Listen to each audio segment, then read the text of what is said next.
Have you ever seen those pictures where someone's duplicated themselves so many times in a picture it looks like there's loads of the same person, like a clone of the same person, but really it's only one person just repeated over and over again? Well, that's what we're going to be doing today. So I brought myself here to explain some more to you about what we're going to do. Brian, what's up? Yeah, what's up? Thanks very much. So basically, I'm going to be on the computer and I'm going to duplicate myself with loads of different versions of me behind me, and it should look pretty cool.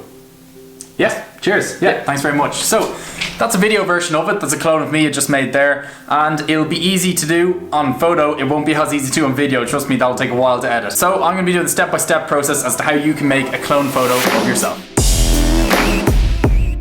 Let's first make a list of what you need to take a photo like this. So you definitely need a tripod or somewhere still to put your camera or your phone or whatever you take it on. But basically your camera or phone can't move because you want the same picture every time. Basically what we're going to be doing, I'm going to be in one position. I'm going to set myself behind the computer when I do it, and then I'm going to take a picture in that position. Then I'm going to move and do a new pose, take a picture, do a new pose. I won't be doing this karate pose or whatever this is. Basically I do loads of different poses, and then afterwards I'm going to show you how you combine them together in editing to make one big picture with everyone involved. So you need a tripod to stay perfectly still. You need to have your camera on a timer, unless you have someone to do it with, but right now I'm just by myself.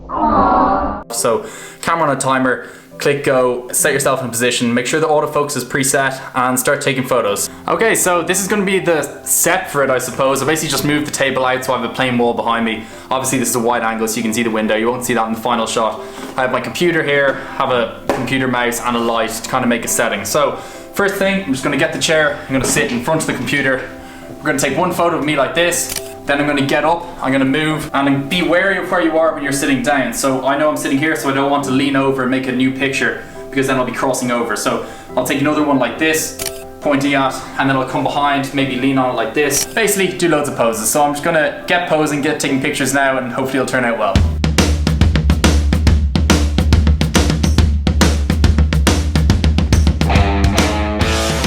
Okay, so here are the 7 images we got. I'll just rack them through now on the screen. As you can see, the camera stayed perfectly still on a tripod. That's why we need a tripod. Each time you take a picture, you can either press the timer each time and go to a pose, or what I did, I put the camera in such a mode that it took a photo every 5 seconds. So each 5 seconds, I had an opportunity to rearrange for a new position, hear that snap of the camera, and then I could change my new position, take a new photo. So basically what we're going to do here, we're going to add all of them into Photoshop, layer on top of layer. So the first picture we took on top of the second picture, third picture, fourth picture, and similar to the vortex tutorial I did last week or 2 weeks ago, I'm going to erase the first layer in such a way that you can see the second layer of me, and then combine those 2 layers into one, then erase the layer so you can see the third layer. Basically keep erasing layers until you see through onto the 8th layer. Okay, so as you can see, I have all the pictures open here in Photoshop, and if I select the top layer and then I start erasing the certain area of me behind, as you can see, if I erase that area, I'm going to appear behind, right?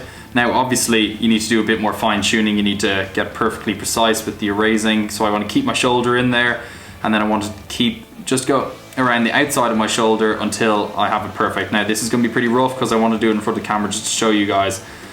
Basically, yeah, let's pretend that's perfect. I know you've got a rim around it and everything. I know there's grain all over the place because like I have such a bad camera. I'll remove that later, but I probably need to invest in a proper camera soon. Look, half my face is gone there.